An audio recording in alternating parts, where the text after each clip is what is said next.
Com uma outra pessoa, gente, o Rabino, que atualmente mora no Rio de Janeiro, mas ele morou por 16 anos em Israel. Eliyahu Haski já está conectado aqui com a gente e vai contar um pouco como é que está a repercussão na comunidade judaica disso, né, Rabino? Seja bem-vindo. Muito obrigado, Paulo, aí, pelo convite. É uma honra estar aqui com vocês. Rabino, só para entender, assim, você que morou 16 anos em Israel, aqui para nós brasileiros, essa história de sirene é um negócio que a gente não está muito acostumado, né? Eu queria que o senhor pudesse relatar como é que é na prática esse sistema de segurança. Olha, o sistema de segurança, né, ele é maravilhoso, ele é uma desenvoltura, né, israelense com ajuda americana, que já existe há mais de 10 anos, que tem uma tecnologia computadorizada que faz as contas sozinho a partir do momento que o foguete sai da terra, né, de terra em Gaza. A partir do momento que ele começa a subir, os primeiros 5 segundos, os computadores que estão atrelados ao Iron Dome, domo de ferro, eles sabem exatamente onde vai cair e tocam a sirene apenas naquela área da cidade onde o foguete supostamente pode cair. Nesse momento é lançado um teleguiado que explode, né, um instante antes de chegar no míssil do inimigo. O problema é que a gente gasta mais de 100 mil shekel, o relativo a 120 mil reais por míssil, e lá, por outro lado, eles usam mísseis caseiros que fazem muito estrago, matam muita gente, mas não precisa ser colocado todo esse dinheiro. O desespero é muito grande. Paulo, eu já vivi em Jerusalém, em Ashkelon, ao sul, muito perto de Gaza. Em Ashkelon eu passei por 2 conflitos com terroristas jogando milhares de mísseis de modo indiscriminado sobre Israel. Nós tínhamos apenas 30 segundos para juntar toda a família no bunker ou deitado no chão, numa escada, já que muitas casas não têm bunker, infelizmente. Maninho, pediu? Pedi. Rabino, bom dia, obrigado por conversar conosco. Ontem nós tivemos lá em Israel o enterro da brasileira Bruna Valeano, que morava em Israel apenas com a mãe e uma irmã. E houve, por isso, um chamado para que outras pessoas da comunidade comparecessem ao enterro. Eu queria pedir para o senhor explicar como que funciona a tradição e também como está sendo esse momento de solidariedade da comunidade judaica com todas as vítimas. Claro, mano, obrigado pela pergunta. Essa menina Bruna, ela estudou no nosso colégio, da qual eu sou rabino no Rio de Janeiro, da qual eu cresci também a vida toda. Ela é conhecida por toda a nossa escola, todo o nosso movimento juvenil judaico chamado Bnei Akiva. E ela, né, infelizmente foi assassinada. Aí a gente não sabe nem o que aconteceu antes dela ter sido assassinada, já que a brutalidade do Hamas e a covardia é absurda, é imensa. A gente veio 40 bebês encontrados sem cabeça em Israel, é algo ISIS para baixo. O que aconteceu é que ela tinha muito poucas famílias, como você bem falou, e o povo judeu é extremamente unido. Começou-se a falar nas redes sociais que precisavam de gente. Mesmo sob bombardeio, mesmo tendo que fugir em segundos abaixo de sirene, mesmo mísseis caindo e matando pessoas, mais de 2.000 pessoas saíram das suas casas e foram dar solidariedade e acompanhar o discurso fúnebre, que é muito parecido com o que acontece no mundo todo. Tem o discurso fúnebre, se despede daquela pessoa, se dá bênçãos especiais e se enterra diretamente na terra, né? O costume judaico é não fazer em caixão, já que está escrito na Bíblia, né, que a gente veio da terra para a terra, a gente vai voltar. Então existe esse entendimento diferente. O que é importante falar, mano, é muito legal dizer, é que Israel é um dos únicos países do mundo que, quando passa por conflito, tem mais pessoas entrando em Israel do que saindo. Uma pessoa que deu alguns dias atrás na CNN uma entrevista dos Estados Unidos, falando que quando ele chegou lá no balcão, perguntou: olha, como é que está aí lá, né, a maior empresa israelense aérea? Vocês devem certamente estar muita gente querendo fugir de Israel. Olha, tem gente sem assustada saindo de Israel, mas tem muito mais gente entrando em Israel, muito mais pessoas voltando para dar força, reservistas voltando. Então é um trabalho muito bonito, é uma união muito grande, que é conhecida mundialmente, a união do povo judeu, e agora se faz presente e reluzente para o mundo todo. Muito bem. Pepe, a palavra é sua. Rabino, bom dia, obrigado pelo seu tempo, na parte também para falar com a gente. É impressionante essa união realmente do povo judeu em geral, não é? Eu vi uma imagem muito chocante, mas no bom sentido, né? quando eu vi aviões cheios de israelenses saindo dos Estados Unidos para Israel para participar da guerra, né? Esse sentimento de pertencimento, esse sentimento realmente de você fazer parte de uma nação, né? Uma nação que foi perseguida, né, historicamente, né? Realmente é impressionante, né? É uma nação também que congrega pessoas de várias partes do mundo, né?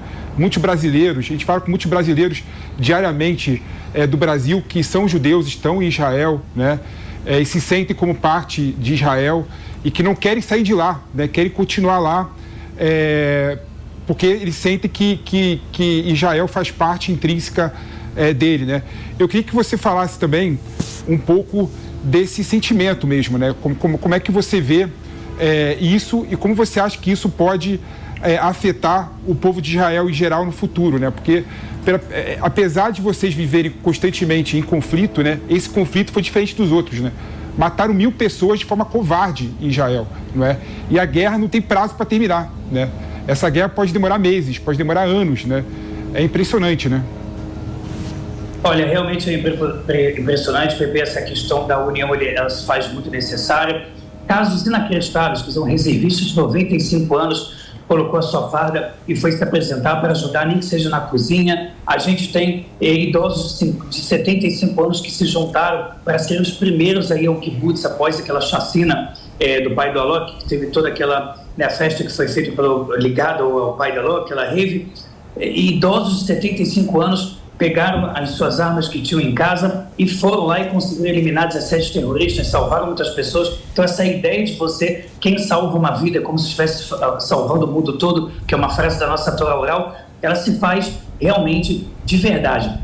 O que é muito importante entender, nós não estamos vivendo um conflito entre dois países, nós estamos vivendo um conflito literalmente entre pessoas que respeitam a vida e amam a vida versus monstros que estupram, matam, decepam cabeças e fazem qualquer coisa contra pessoas que não aceitam o islamismo radical. Israel é um ponto de tudo que você quiser imaginar, da parte religiosa, da parada gay em Tel Aviv, de muitos muçulmanos que trabalham no exército, muçulmanos que trabalham na espécie do STF, que é a Bagat de Israel.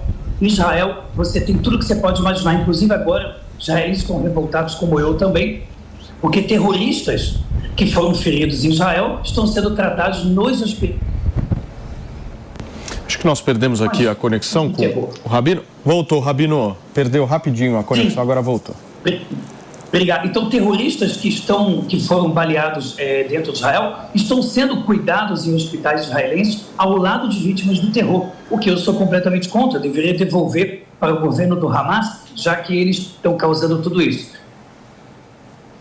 Acho que a gente perdeu novamente aqui a conexão com o Rabino Eliarro. Daqui a pouquinho ele volta, o Rabino que morou, inclusive, por 16 anos. Acho que ele voltou. Voltou, Rabino? Não, vamos fazer o seguinte, vamos refazer a conexão. Voltou? Acho que a gente está te ouvindo melhor agora. Sim. Por favor. Tá. Não tá legal mesmo a conexão. Gente, daqui a pouquinho a gente vai refazer a conexão, porque o papo tá muito bom com o Rabino Eliarro. Ele que morou por 16 anos lá em Israel, explicou pra gente esse sistema todo da Sirene, falou também sobre a necessidade da gente entender de uma vez por todas que esse não é um conflito entre dois países, esse é um conflito entre um grupo terrorista e um país, certo, meu querido Mano Ferreira? A gente precisa bater bastante nessa tecla, porque a gente não pode colocar os dois no mesmo patamar. Nós estamos falando de um grupo terrorista ultra radical, religioso, um grupo anti-mulher. Vale a gente destacar isso, porque... Anti todas as minorias. Anti-mulher. Estamos falando de um grupo anti-mulher aqui. Gente que defende direitos humanos não pode de maneira nenhuma achar que esse grupo tem algum tipo de respaldo para fazer o que está fazendo, certo? De forma alguma. Porque às vezes a gente ouve, né, mano, alguma justificativa do tipo, mas isso é uma reação. Como assim é uma reação? Isso não é reação nenhuma. Exato. Não, e esse é o tipo de situação que mostra muito bem que existe uma parcela muito expressiva de militantes que usam o discurso dos direitos humanos sem entender o conceito dos direitos humanos. Porque é inconcebível que qualquer um que defende os direitos humanos passe pano para terrorista. São coisas absolutamente inconciliáveis. Um grupo terrorista extremamente radical, que acha que toda a humanidade deve viver de acordo com os preceitos que eles mesmos defendem, ou seja, que não concebe a possibilidade de diversidade humana, de outros estilos de vida, de outras fés, de outros credos, de outras formas de viver a vida, é completamente contrário a todos os princípios que fundamentam os direitos humanos, que é o princípio Agora, de que todos são igualmente Maninho, dignos. tem um ponto nessa tua fala que é o seguinte: muitas pessoas também fazem esse tipo de confusão de achar que o Hamas pode vir a falar pelos palestinos, né? E na realidade quem fala pelos palestinos é a autoridade palestina, que inclusive é formada por grupos que são inimigos do Hamas. Exatamente. Mais moderados. Ou seja, vale a gente destacar isso. Nós não estamos aqui de maneira nenhuma imaginando que o Hamas tenha a credibilidade política de poder representar os palestinos. Isso é uma falácia. É uma falácia muito grande, Paulinho. É bom lembrar, por exemplo, né, que em 2006 foram feitas eleições ali na Palestina e o Hamas ganhou as eleições tido como eleições fraudadas, não é? E desde 2006 não há eleições na Palestina. É bom lembrar que a autoridade palestina ela fica na Cisjordânia, não é? Quem comanda é o Fatah, o grupo mais moderado, e na faixa de Gaza quem comandaria seria o Hamas, né? Mas o Hamas, quando o pessoal fala que o Hamas ele na verdade é uma estrutura de poder institucionalizada, erra, porque na verdade o Hamas é uma ditadura. Né? O povo palestino não teve o direito de votar em eleições livres desde 2006. E mesmo as eleições de 2006 foram tidas como arbitrárias e como fraudadas. Não é? Então, as pessoas que confundem o Hamas com a causa palestina e com os palestinos em geral cometem um erro histórico e um erro lógico impressionante e absurdo. E eu acho que precisamos falar com todas as... Quer concluir? Só para concluir, mano, assim, o que eu fico irritado é que não há outro tipo de... Não há justificativa para ato de terrorismo. Exato. Né? Exato. Não há. Quem quer passar pano por conta da política equivocada que Netanyahu fez, né, é completamente absurdo e equivocado. O que o Hamas fez é injustificável. É injustificável, não dá para tentar buscar explicação na política externa de Israel, apesar de ter sido uma política externa que realmente escalou o conflito. Tem vários erros. Mas como humanista e como defensor de direitos humanos, não dá para justificar o atentado terrorista que o Hamas fez, que é absurdo, um ato contra a humanidade e eventuais políticas e erros de Israel. E olha, gente, nós temos aí cerca de 2.200 pessoas que morreram em decorrência dos ataques do Hamas em Israel e dos bombardeios dos israelenses na faixa de Gaza.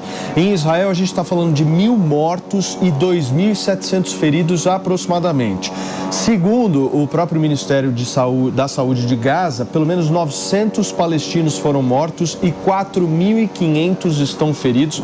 Estamos falando aí de uma somatória de quase 10.000 pessoas ou feridas ou mortas desde sábado, quando esse conflito começou. A gente tem de novo o Rabino Eliyahu conectado, Mari? Só para a gente poder estar conectando. Daqui a pouquinho o Rabino Eliyahu volta aqui. A conversa estava muito boa com ele, a gente quer continuar, certo, Maninho? Paulinho, né, essa situação toda de ver alguns brasileiros passando pano para terrorismo me faz lembrar de uma frase do Raymond Aron, que é um dos grandes liberais, pensadores liberais do século XX, sociólogo francês. Ele dizia: é sempre espantoso ver um pensador parecer indulgente com um universo que não o toleraria e implacável com aquele que o honra. Ou seja, são pessoas que muitas vezes colocam todas as suas críticas mais severas contra as democracias e passam pano para ditaduras. Isso é absolutamente chocante, porque são, muitas vezes, intelectuais, professores, pensadores, que não seriam tolerados um dia sequer pelo Hamas, que seriam mortos, seriam decapitados, seriam sequestrados, como tantos cidadãos israelenses e de todo o mundo foram no dia 7 de outubro. Então é surreal, é uma dissonância cognitiva ver pessoas que supostamente defendem a diversidade, os direitos humanos, passando qualquer tipo de pano para o terror. Queridos, eu preciso ir para um rápido intervalo para você que está no rádio. Nós já voltamos, é muito rápido, são 11 horas e 35 minutos. Um outro ponto que eu queria colocar aqui para vocês dois, para a gente poder repercutir. O Rabino voltou? Então vamos colocar o Rabino Eliyahu. Coloca o Rabino na tela para mim, Mari, por favor. Rabino, você me ouve bem agora?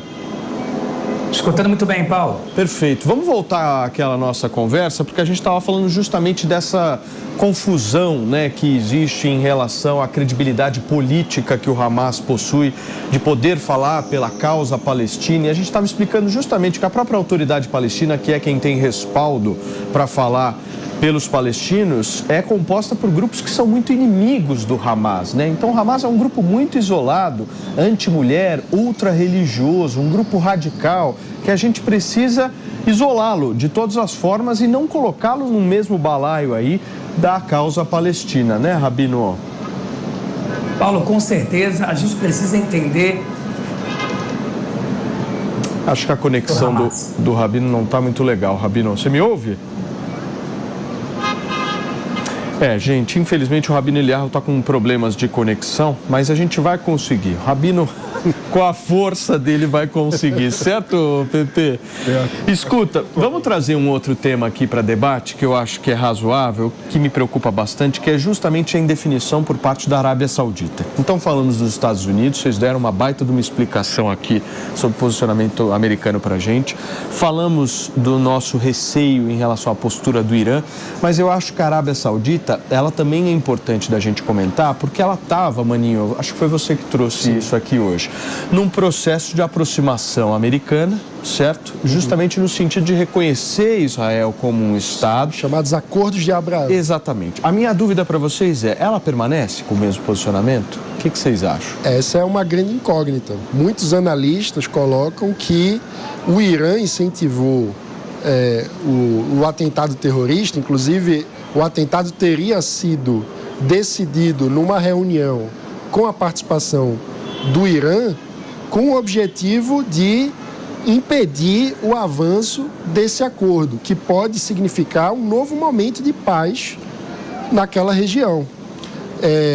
A gente precisa ainda ver qual será de fato a repercussão. Uma preocupação é que justamente Israel precisa atuar com muita cautela para tentar minimizar ao máximo os danos civis, porque o que muitos analistas pontuam é que cenas de uma matança de palestinos civis poderia causar um sentimento de solidariedade por parte dos demais países árabes no sentido de isolamento de Israel, que esse seria o objetivo do Irã. Então é importante que, na resposta militar que é necessária, e ninguém tem dúvida, Israel consiga calibrar a sua atuação de forma a minimizar os danos civis.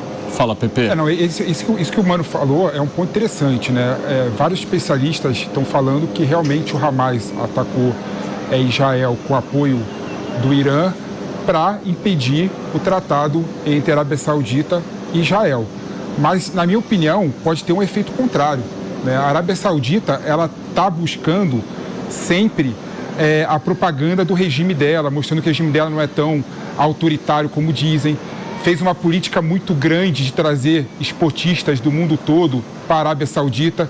Então, na minha opinião, há uma grande possibilidade desse atentado que o Hamas fez, na verdade, catalisar o acordo, né? A Arábia Saudita mostrar para o mundo, por exemplo, que ela está contrária ao Hamas e ela está a favor de Israel, reconhece Israel e assinar o tratado com Israel, para mostrar para o mundo ocidental e para o mundo como um todo, com propaganda do regime da Arábia Saudita, que a Arábia Saudita não é tão malvadão como o pessoal coloca, não. Deixa eu receber quem nos acompanha pelo rádio. Para você que sintonizou agora na programação da Jovem Pan, são 11 horas e 39 minutos. Você sabe, aqui a gente está em cobertura da guerra que acontece em Israel e já está no seu 5º dia.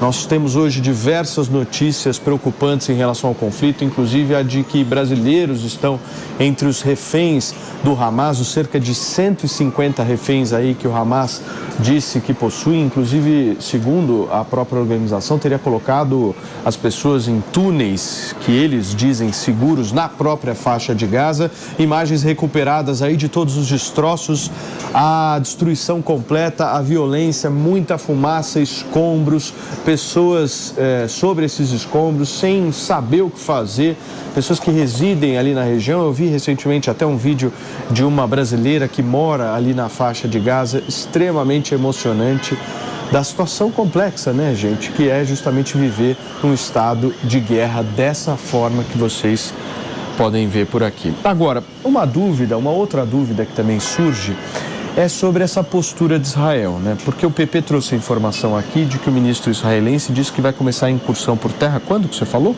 Hoje? Hoje mesmo. Horas antes falou que ia começar. Uma incursão por terra necessariamente promove mais matança. Vocês concordam comigo?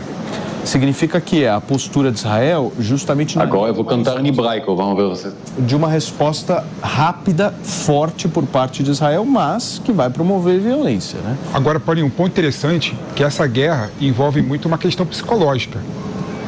Israel sabe que...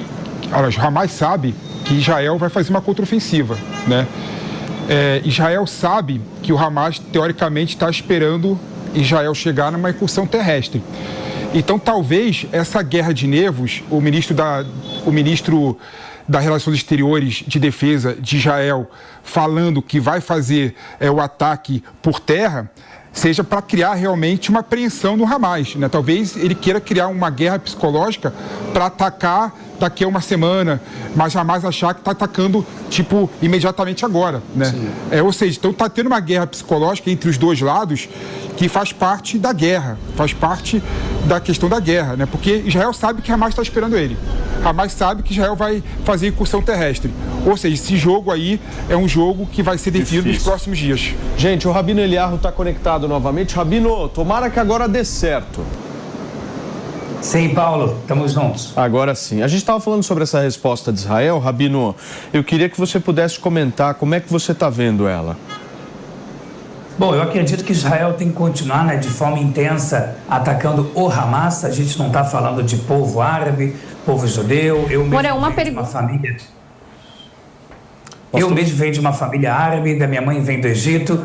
Eu acho que a gente tem que viver em paz, mas a gente precisa realmente agir com muita força contra o Hamas, porque ele não vai parar. A cartilha oficial deles é destruir o Estado de Israel e varrer Israel do mapa, igual o Irã, que o financia. A mesma coisa Hezbollah e muitos países muçulmanos que aceitam o radicalismo. Mas a maioria do povo árabe quer paz. Então todo mundo está sofrendo nessa guerra. Só que se a gente parar agora, teremos 150 sequestrados, entre eles bebês, mulheres, idosos, na mão de monstros. Fora isso, a gente não teria terminado com o Hamas e a gente ficaria de joelho frente a esse grupo terrorista. A única opção que Israel tem é vencer o Hamas. Nós não temos outro país como país judeu. Nós temos hoje em dia dezenas de países cristãos no mundo, dezenas de países muçulmanos, países hinduístas, mas a gente não tem um país judaico a não ser Israel. Se Israel, por questão de subsistência, acaba ficando de joelho para o Hamas, isso é uma mensagem muito ruim para todos os grupos terroristas,